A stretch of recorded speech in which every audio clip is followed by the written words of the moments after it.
Hey guys, subscribe for daily content, and if you're shopping for gear, make sure you check out the description for the newest items at some of the very best online retailers. There's also links for some of the items that I personally recommend. Thanks! What's going on YouTube? Metal Complex here, and today I've got another short little unboxing video to share with you guys. I'm going to be honest with you, I have absolutely no idea what's in.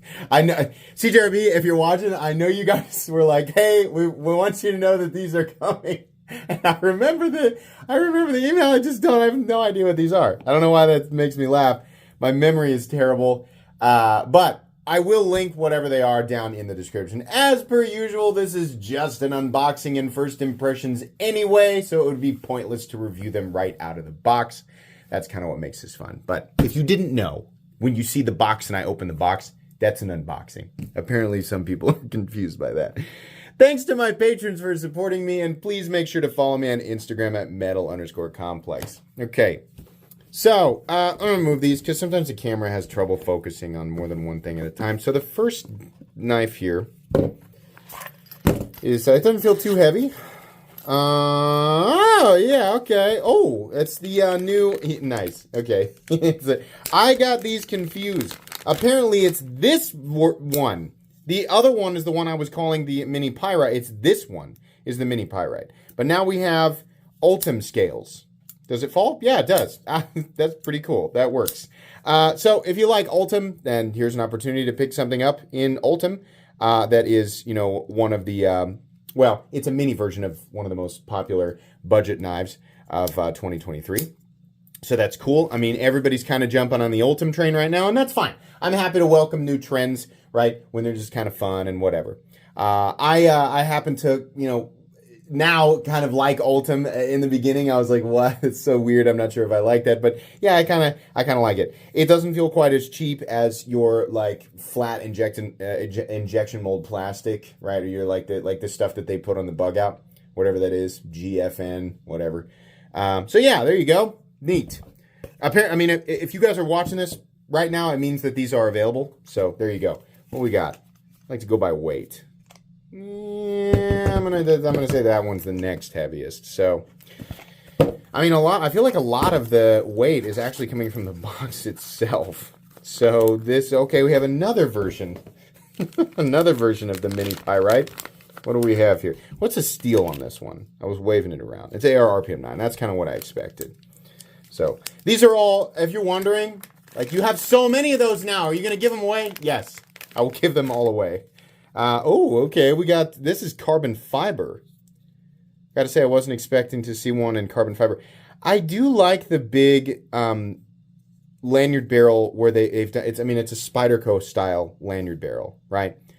But they have different colors, which adds a little bit of character and some contrast to whatever the scales are.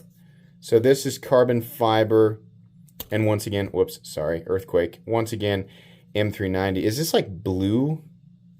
There's a little tiny bit of blue in this, blue. I don't know why I'm saying it like that. Blue in this carbon fiber. Okay. Another version of the mini pyrite.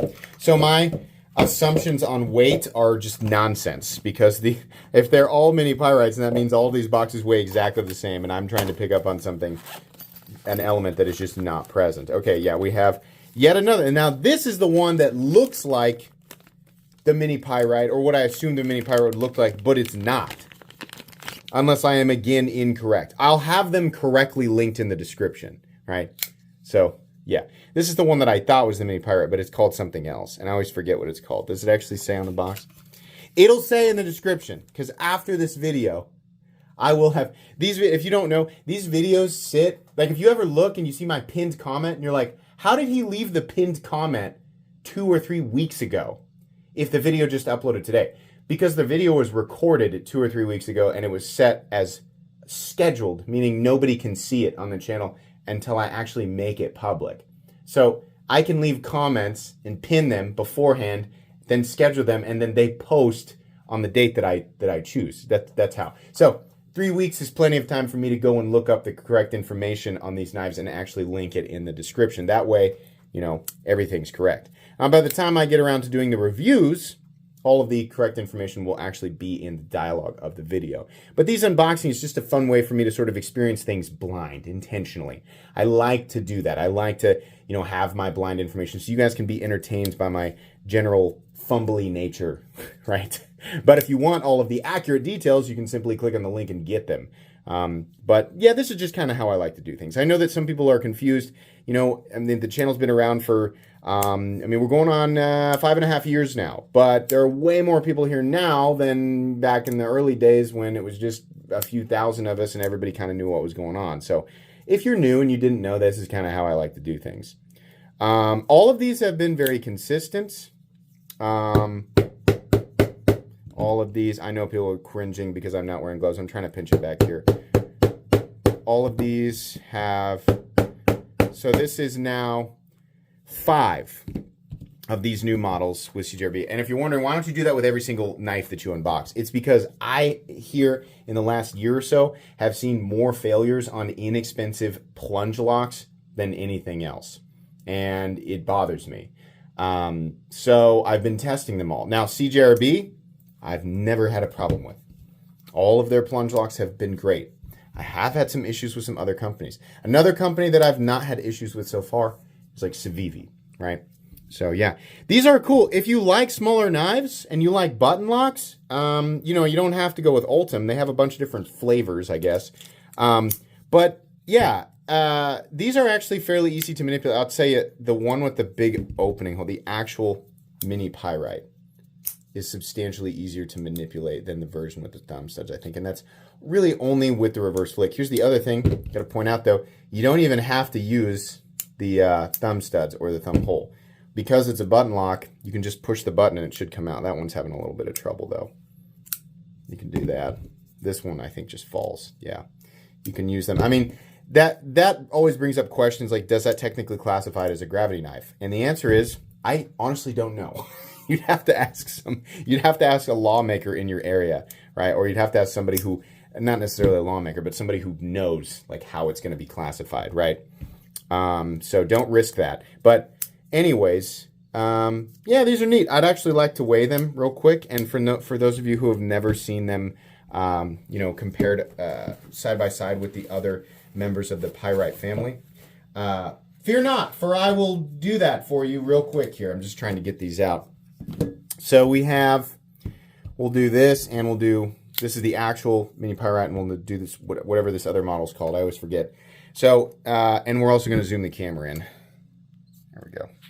Just a little more helpful because we're way out just because of all the boxes there. Okay, so up against the standard pyrite and the large pyrite, or the Pyrite XL, whatever they call that, right? So there you go. It's quite a bit different. In fact, I think it's actually even more. Is it a perfect scale down? Yeah, that's a pretty. I think it's more than. I think from here to here was a more dramatic difference. In fact, we'll go ahead and measure them all so you guys can do the math on that, because just eyeballing it isn't super helpful. The large pyrite's almost 8.75 inches with a blade length of 3.75. Standard pyrite is 7.25 inches with a blade length of 3.25 inches. The little guy is 5.35 with a blade length of, boy, just over 2.25. It's like 2.3. Yeah, something like that. Okay, I think that's enough. I think that's everything. The review on the mini pyrite will be coming very soon. Since I've already actually unboxed multiple versions of this little guy so far, there's no more reasons to keep checking out they obviously have a bunch of different versions of it, right? So they'll all be linked in the description. You can check them out. I'll give you guys my full review down the road and my recommendation between the big guy, the medium guy, and the little guy, right? Obviously, we're kind of looking at a Goldilocks situation, but I'm going to have my own preferences just like everybody else will. So please make sure to follow me on Instagram at metal_complex. If you enjoyed this video, leave a like. If you'd like to check out my other content, I do, of course, have lots of videos of knives that are either expensive or inexpensive that I do or don't like, so check those out. And if you enjoy all my content, go ahead and click on that Metal Complex logo right there and subscribe, because there's definitely more coming. Thanks again for watching, everybody, and have a great day.